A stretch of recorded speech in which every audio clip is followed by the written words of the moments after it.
All right, Pace, here we go, man.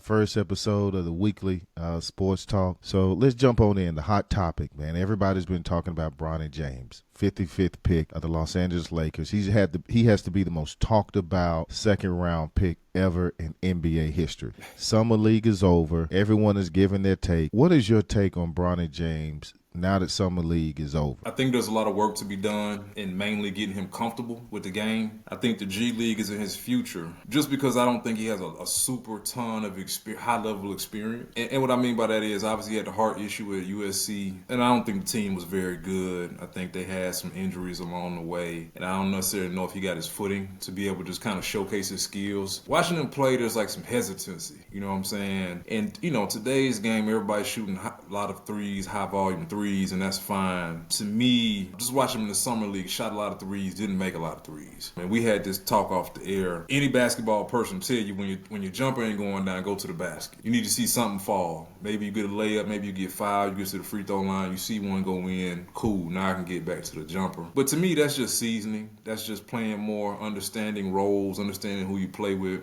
I will say this, looking at some of the games, there wasn't a lot of college talent, just new rookie talent in the summer league this year. They had a lot of guys who were G League guys, and even with the summer league, they'll have some European guys come, and that'll kind of be their showcase. When I say European guys who've been playing in Europe, overseas or whatnot, and they'll come in and kind of showcase for other teams, other situations. So one could say technically he did relatively well against some older talent, and when I mean by older, I mean guys who 1, 2, 3 years removed from college. But again, like I said, I think his basketball IQ is high from a mental standpoint. I just think doing it, he just needs more time. And, the pick 55th pick in basketball, that's borderline. That'd be like a 7th round pick in football. Like nobody's sitting in any kind of war room trying to acquire talent talking about a 2nd round pick in basketball is going to save us. It just don't happen. The Nikola Jokic's, the guys who've succeeded in that space are anomalies. It typically just doesn't happen that way. And I don't expect they're expecting that from Bronny. I would say if he can get to the basket a little better, just find his space, find his role, I think it'll look a lot more smooth. But again, the beauty of it is that's what the G League is for. Go do your thing. Ain't no pressure. You know what I'm saying? And I think that's the best space. And I think we both can speak to this when we in the sports arena. Man, when you see a freshman come on campus, I don't care how you look in your workout equipment or whatever, man, ain't nobody expecting nothing for you. Because you gotta prove it. And they're gonna try you. Ask Caitlin Clark. People are gonna try you and see see what you made of.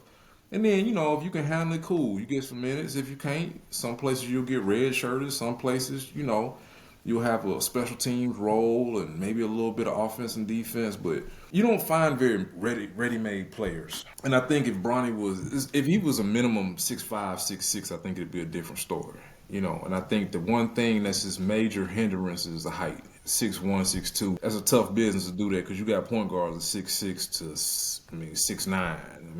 LeBron basically playing point guard. He's 6'9". You know what I mean? Kevin Durant bring the ball up the court. He's 7 feet tall. You know what I mean? So, I just think he got to find a space, man. The faster you can find a role and find some comfort, that's when success comes. Because, I know I can hang my hat on this. But when you kind of a jack of all trades, master of none, it's tough. Because, you thinking you're a defender, you want to go score, and you haven't proved yourself in any of those spaces. I kind of had the same take, and then I stepped back and I watched his progression through the summer league, man. He got better and better. The last 2 games against Atlanta, he dropped 12 points. Against Cleveland, he dropped 13. And I think he's finding his place. And I think, if you're going to bet on a 2nd round pick to flourish, who better to bet on than Bronny James when you look at his pedigree and he's playing with his dad? And let me tell you, if anybody has a vested interest in him succeeding, then his dad. And I'm going to be honest with you. We talk about G League, but you and I have been there. You really only get better when you're playing with the big boys. You're going to have your struggles, but does he take a step back in the G League? And because of that G League where the coaches aren't really giving him a shot to develop, and then how many players really go to the G League, come back to the NBA, and really excel? I say throw him to the Wolves and see what happens. If you're going to take a player and throw him to the wolves, who better than LeBron James' son? Where again with the Lakers, he doesn't have to bring the ball up. He can kind of find his space, and I think the way we used to traditionally think about basketball positions and who does what at what size, a lot of that is changing now. Kevin Durant, and nothing against him, one of the all-time greats, he's not going to go down and get you 15, 20 rebounds, even though he's almost 7 foot. That's not his game. And I think that as long as Bronny stays in a place where he could develop, and I think he's starting to find himself because physically he's there. And what I mean by that is, even though the height may not be at the 6'6", 6'5", but just his strength and his body type, he's built already for a young player to be in the NBA, and I think he's going to get better. But sometimes the G League, you can also get lost in the G League, because if he's in the G League, what are you looking for in the G League? He's not going to be that 20-plus point scorer. That's never been his background. Not saying he couldn't, but that's just not where he is. He's getting better on defense. Like you said, his IQ is off the charts, and I almost wonder if going to the G League, he regresses a little bit versus sometimes just throw him to the wolves and just see what happens. If you're going to bet on throwing a person out there, I'm going to bet on him because, in the NFL, man, what is it that all rookies beg for during preseason camp? Reps with the first team. That's what they beg for. That's how you get better, because you're going to make mistakes. And I think when you have a first-year head coach with J.J. Redick, but you got some veteran players, he doesn't have to worry about rebounding the ball. And again, other than a player being a veteran, who else on that Lakers squad outside LeBron and AD are just going to show Bronny up? I don't think that they're built for the playoffs. They're not going to go. They're not going to run deep. So they didn't make any major off-season trades that just took them up to that next level to compete with Dallas and some of the other top teams in the West. So why not use this as a year where you take a couple of young players, throw them to the wolves, let them take their lumps like they're going to take them, and then see what happens, because I just think you progress faster when you play with guys at that highest level. I mean, we've all been there. We've all, you and I, we've been that young player on that team with a bunch of veterans, but you just seem to learn and pick up the game a lot faster because you have to. If he goes to the G League, and nothing against the players in the G League, but what is he really going to learn? Because right now I think a lot of it is mental. You and I talked about this. It's a new three-point line. He's not used to shooting that far. Very few players ever transition to the NBA, whether they're first-round draft pick, top lottery pick, that come in as just dead-eye shooters from that three-point line and automatically get it, unless that becomes your thing like a Steph Curry. But outside that, the other players, it takes time to get used to it because the defense is different. But again, he's going to take his lump. But I can't remember ever seeing a second round 55th pick get this much pressure. And again, it's the NBA, it's the pro league. They looking for eyeballs. They looking to sell jerseys. They looking to fill the seats. Not the G League. That's not what the G League is for. And I think that going ahead, sometimes you take a person and you just got to throw them in that water and let them learn how to swim. And who better to teach him how to swim in the shark-infested deep waters than having his dad there? That's the last person that's going to allow him to fail. Again, on that Lakers squad, man, he's not going to have to average 15 points. He can come in when they up by 20 or down by 20, get some garbage minutes. I think that's going to take him much further than,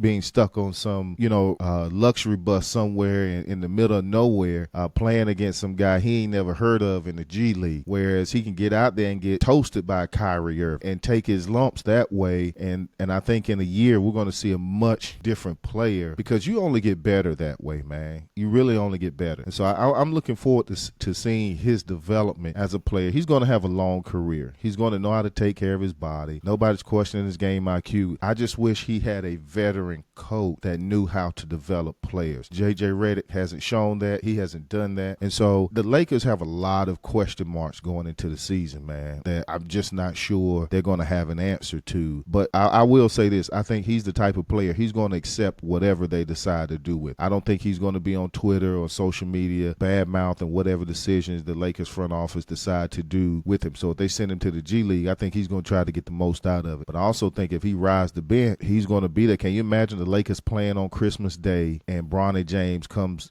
off the bench? That's going to set the TV ratings to another level. And I think that the NBA is also also looking at the WNBA and how a rookie can really come in just for viewers and eyeballs, because honestly, he's the most talked about story of the summer for the NBA. I'm willing to bet Bronny James is probably getting as much attention and airtime as the Celtics, and they won the damn title. I feel you on some of that. I think the only problem is, like, I think it would be different if he played for the Hawks. Nobody expects anything from the Hawks. The Hawks don't have a fan base that's diehard, that's gonna come whether you good. We got rappers sitting on the front row and reality stars. You go to a Lakers game, you got the who's who sitting in the first 5 rows. Yeah, true. And I say that because no two organizations are the same. There's not the same pressure in Jacksonville as there is in New York. There's not the same pressure in Milwaukee as there is for the New York Knicks. So in some situations, I can put you out there because nobody expecting nothing from us anyway. They ain't expecting nothing from us in the last 20 years. People just coming because ain't nothing else to do. Or you got a roster in the Lakers that everybody and their mother knows this is not a deep playoff roster. You got aging players. You have a young coach. You have management that's all over the place.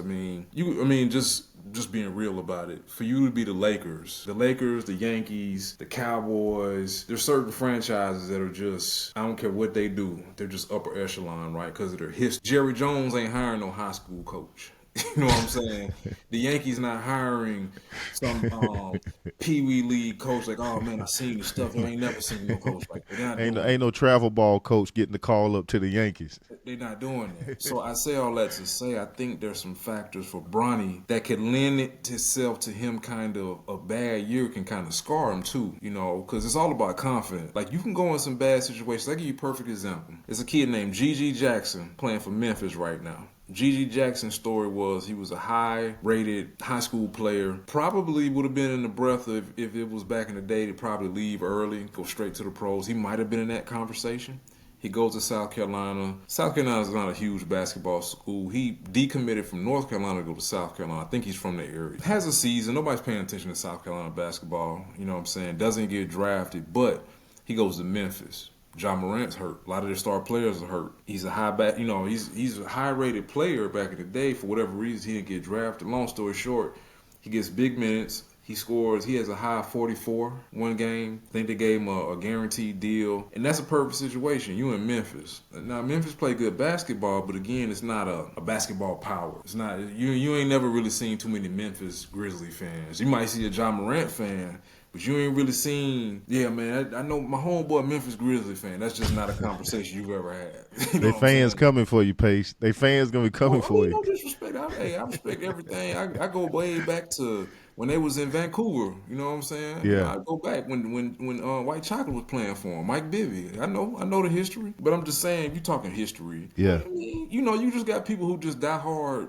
Lakers fans for a lot of different. My daddy was a Lakers fan. I like the colors or whatever, you know. So I think that kind of doesn't play in his favor. And I say this just in general for athletes. I hate people being just put out there just because. Because in my personal opinion, I think you can do more harm than you can do good. Even in your state right now, I'm a Bryce Young fan. I am. I think the world of the kid. I think, just from hearing him talk, seeing him play, he's always won. I think he is a high-level player eventually.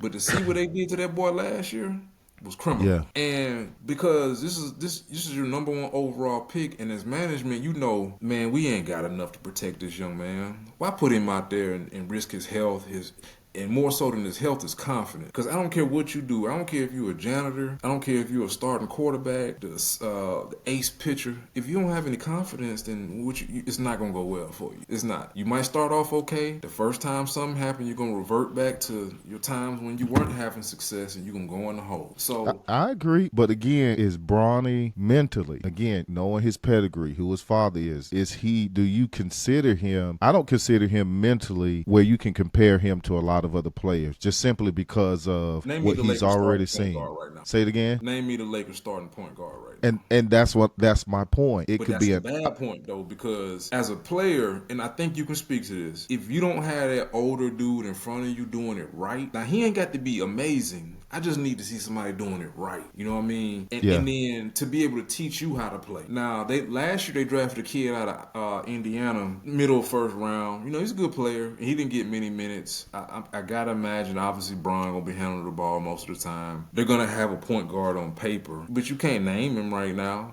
And to me, if you're gonna put Bronny out there, and just because you got the Wake Forest on, we obviously went there. I'd love to see him behind a Chris Paul, that type of player. Just somebody who knows how to orchestrate situational stuff. I'm not telling you to model your game after Chris Paul. I just need for you to look at somebody who's doing it right. And then so you then move to the Western Conference. Steph Curry, John Morant, Devin Booker playing point guard. Who else in the West? I mean, he every game in the West is gonna be hell for him, and so in a perfect scenario, I would love to see him go to the G League with the stipulation: do your thing, coach. Yeah. Coach know, everybody in the organization, the players know in the G League. This Bronny show, let him do his thing. That goes well, come on up, because there's no rush. There's no rush. I mean, Yeah, now that's true. It's no rush. There's no rush at for our him. roster. We're not a championship roster. Let this man grow a little bit. Let him learn how to be kind of on his own, be away from his people. Yeah. Because he's been in LA the whole time. You get drafted to your dad's team. Hell, I gotta imagine he gonna be staying at the crib for a little bit. You know what I'm saying? So let him get a chance to kind of grow as a man.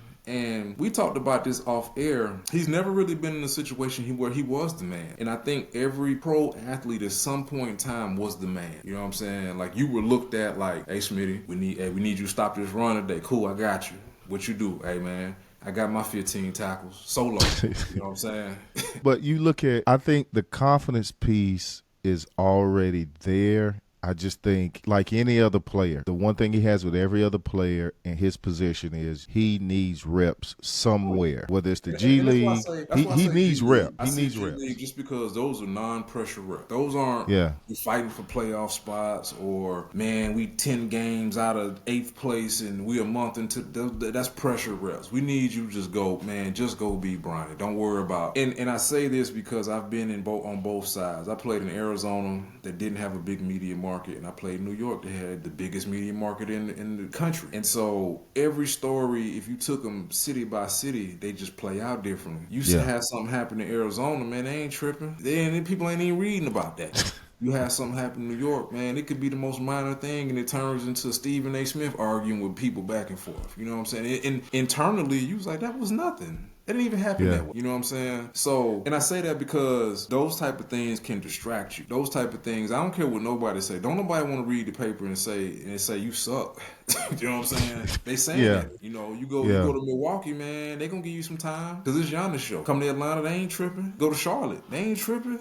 You know what I'm saying? Yeah, but can Bronny? I just don't think Bronny can hide anywhere he goes. Some players can, but I to your point, I do think that it'll be hard for him to really. He's going to get a lot of scrutiny for everything. But the one thing you and I both know is that if they send him to the G League, they're going to sell out every game that he plays in because people are going to want to see it. But you talked about your time in the NFL, man, and that's a great segue into the next topic, man. You got the NFL preseason start kicking off. You got time reporting to camp, all of those things, and everybody's talking about that NFL preview. But I want to take a deep dive on this subject, man. What is it? What are players thinking right now heading into NFL camp? What is going through their mind? How are they preparing? What goes on camp? A handful are there already, and I tell you, once you get there, you're there. So it's fun. It's like being around the boys. But that week leading up, you know, it's almost like I ain't never been to jail, but I can only imagine you about to report on Sunday. You got a whole week to just sit and just marinate on it. And the thing about it is like, you know, you're taking high value, high net worth individuals and you putting them in, you know, lower level accommodations. Typically, a lot of times it's in D3 schools.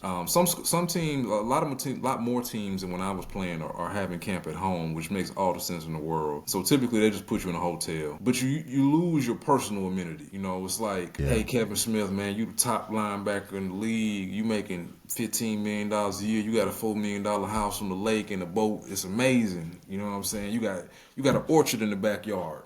They take you from that and put you in a school that was lower than the school you went to. I mean, you're, literally bottom of the barrel stuff. And so that kind of gets to you. And then it'd be little stuff like food, you're not seeing the same environments, and so it start wearing on you a little bit. But like I say, once you get there with the fellas, it's all fun and games. You get to joking, and practice is what it is. But the bad part about training camp, and it's a lot better than it used to be. When I Oh was man. playing, it was all day. You Oh get boy. there at 8 o'clock, you wouldn't leave until 11. You Yeah. know what I'm saying? 2 times a day, getting it in, Smitty. And so Eh, now it's a lot more humane. You know what I'm saying? Like seriously, it's a lot more humane to where they actually care about you, and so you got opportunities to kind of get back home. I see a lot more family environment, man, where they kind of encourage you to bring your families and stuff, and have days that's kind of tailored to families. So it's doable, but when you start talking about first week, second week, third week, first week is just getting to the basics. You run a lot of base stuff. You're not really getting too deep into the playbook. Your draft picks are going to be worked in according to, part of it's what they did in the OTAs, and then part of it's just where they were drafted. Your first round draft pick gonna be working with the ones and twos. We're gonna see how you handle this. And then it kind of keep going down. I mean, it doesn't vary. I mean, if you from one first round to the seventh round, they're gonna get an opportunity. But a lot of it's situational. You get drafted by San Francisco, they trump tight pretty much every position. Even for a first round draft pick, it might be hard to get minutes. But the thing about when you go to better places, your practice is going to be better because you're playing against better competition every day in practice. So that's going to make you better, speed up your growth. And so, it's just really the biggest thing is just the monotony of it, man. Every day is the same day. It's literally Groundhog Day. That And that's now, that now always drove me crazy. That drove me crazy was when you get to the point to where if somebody doesn't stop you and tell you what day of the week it is, you lose track of the day of the week. And that's what I think. I think it locks you into such a mundane routine. It's almost the same thing every day. You're almost closed off from the rest of the world, and you banging against the same people day in and day out. And that started the season. It's almost like the deeper you get in the camp, the further away the season feels because you done got locked into it. And then that's when you start seeing a lot of fights, man, is when you just get tired of banging into the same person the over and fights, over. man. You frustrated, like you said, you ain't got the orchard in the back where you can go relax. It ain't no fine dining, and your day off is really a day to recover physically and mentally. And then you got the pressure of you digging into the playbook, but it gets a little easier as you get older and adapted to the routine, but it's still the same thing, man. I just remember It's the a lot longest of month losing ever. that. There has never been a longer month. The only longer month is if you're in jail or if you're in the military, like actually in active duty. Like I can imagine that probably Yeah. seemed like the longest days ever. It ain't too many things you need to do 2 times a day. Yeah. Brush your teeth, maybe, a couple other things here and there. But it is one of those things to where I don't think there's ever been an environment that was a month long that could make you love people when you see them. Halfway through it, you hate everybody. Yeah. Like you literally be seeing people tie their shoe. Man, I hate the way he tie his shoe, man. I can't, why would you tie your shoe like that, man? Yeah. It is what it is. But we've talked about this, man. Football in particular has a lot of militaristic characteristics, and we Yeah. got to get everybody in here. We got to get them on the same page. We got to figure out what the mission is. You know what I'm saying? And it's like I talk to my kids, and I'm like, in football, every single day, you know what the mission is. There is never a day where you Yeah. just show up and you just out there doing whatever. Every day you Yeah. know what the mission is. And if they haven't put it up there, you're so deep into the routine, you already know what Friday is about. You Yep. know what Thursday is about. It ain't no. You have to be shocked into the coach telling you, "Hey man, you can take the pads off today." You like, "Oh man, really?" You know what I'm saying? So it's one of them things, man. The mundaneness of it really, when you think about it, helps you. Because there really ain't a lot of surprises. Now they do a Yeah. lot more joint practices, which I think can break the monotony up a little bit instead of just hitting the same person every day. So they'll have, I play for the Jets, obviously. You're Carolina. Let's say we play y'all the third preseason game. Y'all might come up and practice with us for the week. So we do 7-on-7 versus y'all. We do team run, team pass versus y'all. We'll start individual, separated, and then as you get deeper into the practice, competitive periods will be versus the other team.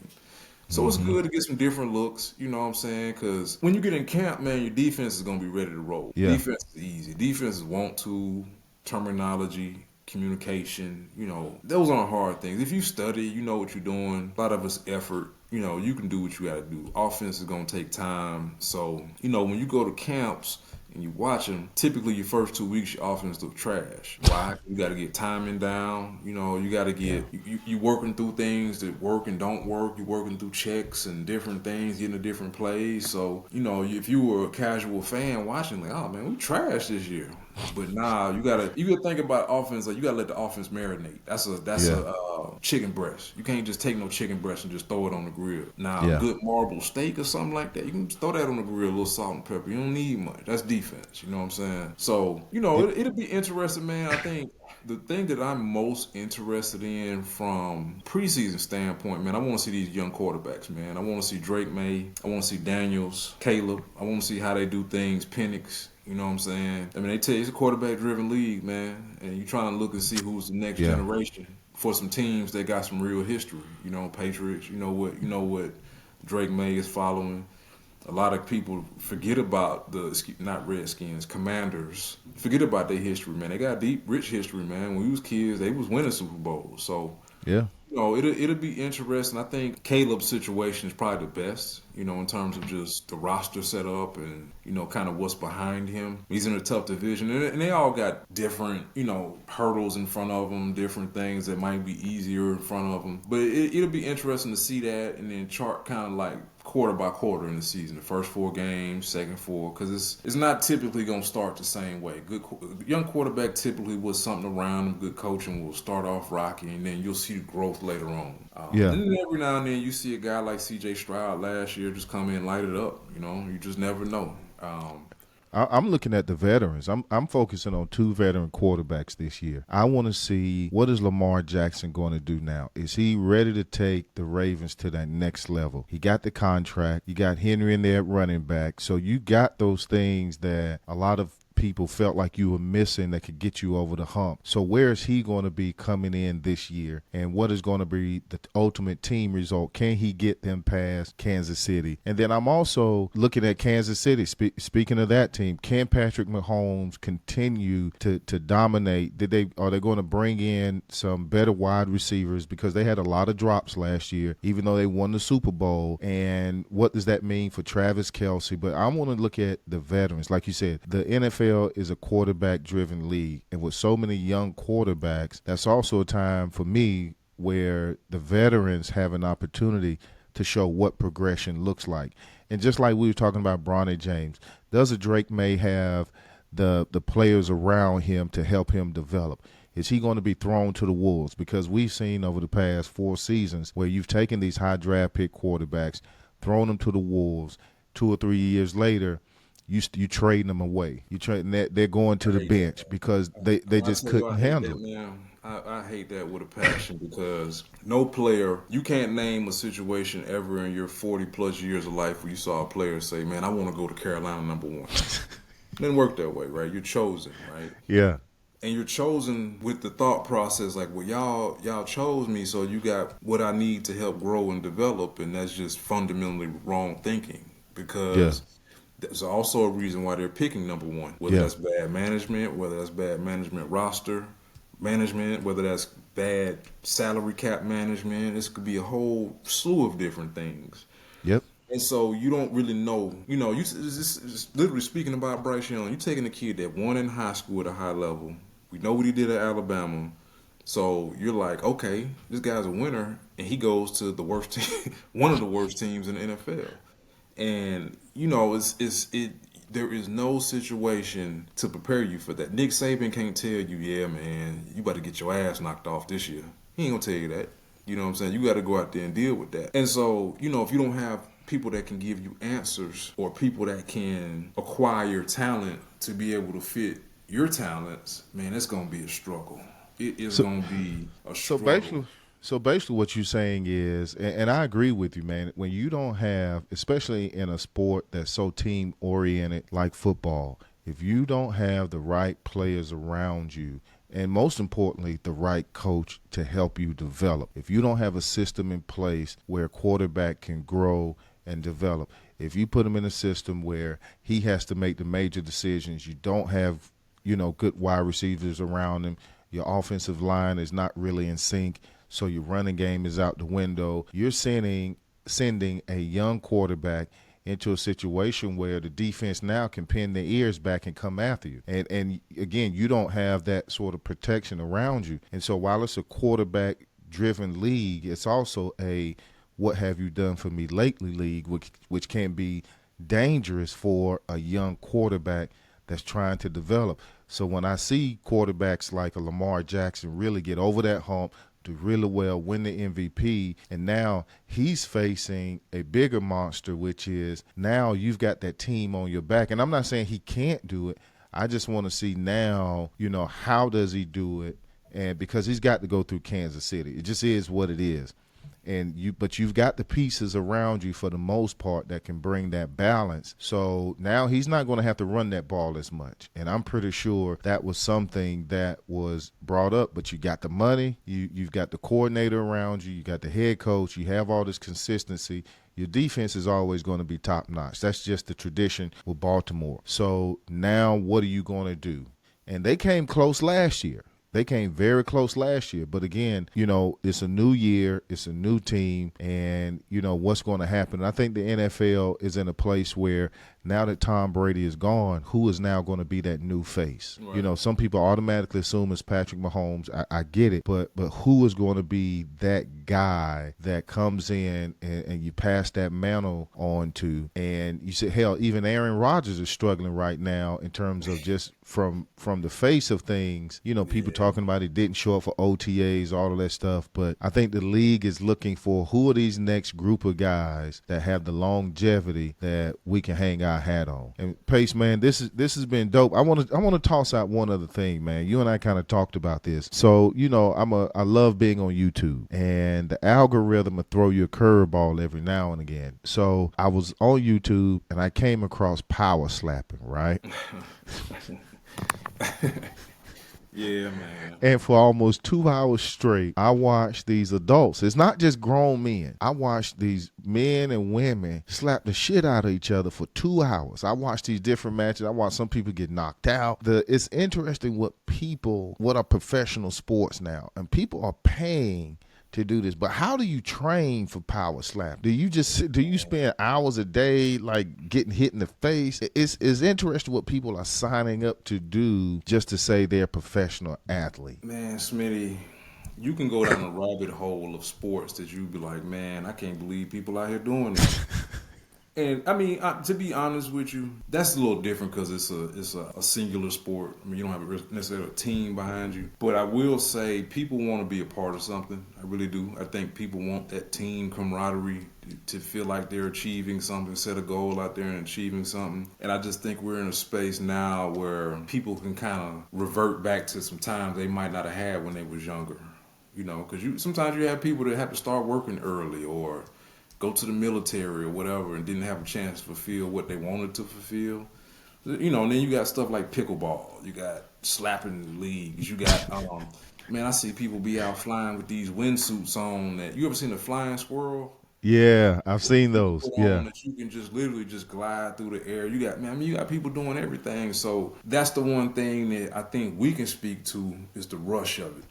It's very few instances where you're able to dominate somebody physically and not go to jail over and over and over again. You know what I'm saying? And whoever got the most domination is the top dog. You know what I'm saying? So, and that's a control thing. You control that. You know what I'm saying? So I think people want to feel that. You know what I'm saying? Because you got sports in the space now to where football's on basically year round. And then they give you the background in terms of seeing people off the field and seeing people train. I mean, you can go technically now and see literally how to start playing football and how to end up in the pros. You can see everything, what they do, what they eat, watch, sleep, think, anything. So I think people just want to be a part of something. You know what I mean? Now, I will say this. I'm not about to sign up to be slapped and literally give myself brain injuries. But that's what I'm saying. Join a fraternity, sorority, join the church. But I don't want to be a part of something so bad that it includes me getting the shit slapped out of me just to say I'm a part of something. But that's some wild stuff, man. Look at us as football players like, man, I can't believe y'all just be running into each other full speed. I give you for me, man. I watch rugby, man, and I look at them dudes and I'm like, man, y'all crazy, man. Y'all are stone cold crazy. Yeah, I'm like, you want to see somebody get smoked with nothing on? Watch rugby. yeah. I'm talking about. I've watched some rugby, but Pace, you at least in boxing, MMA, you moving around. You could quickly counterpunt. In football, you got some level of equipment on, or you understand leverage is the key and footwork and all of that stuff.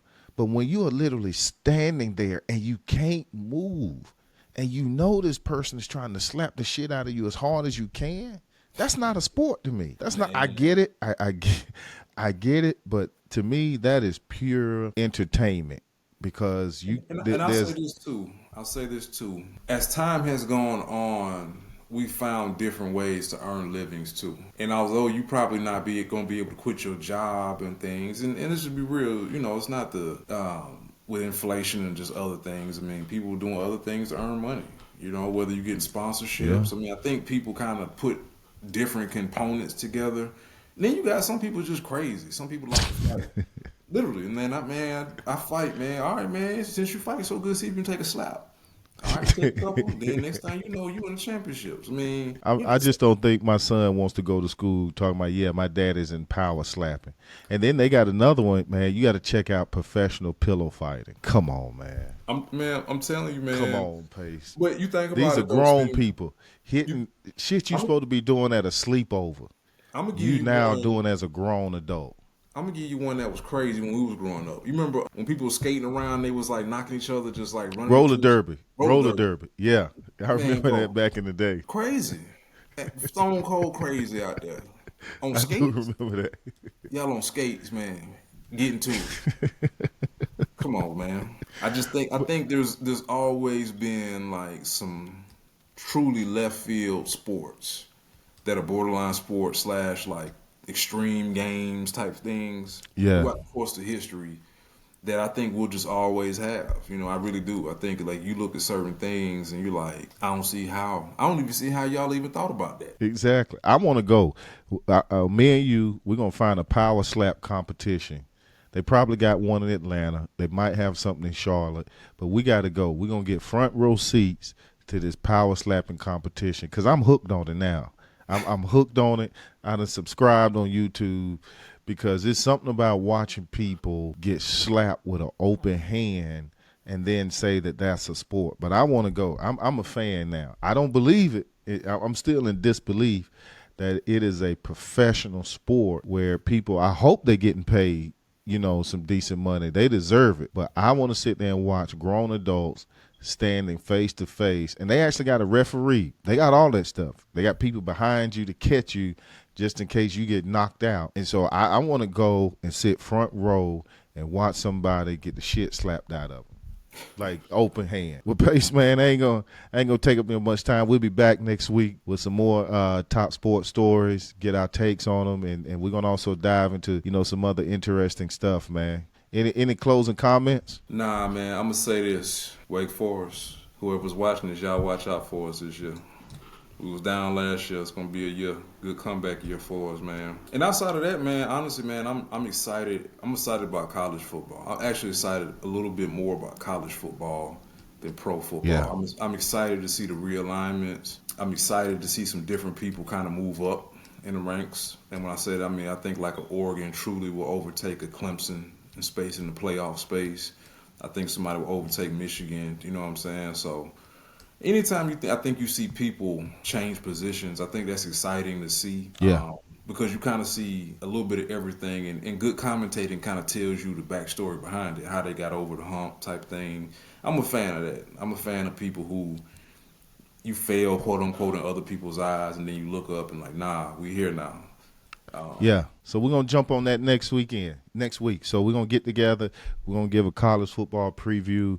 It's a lot going on. Again, they're going to be reporting to camp soon. Got some changes to the playoffs. Again, conference realignment. There'll be some rule changes in college football. The NCAA has backed off and adjusted some of their drug testing. We got NIL.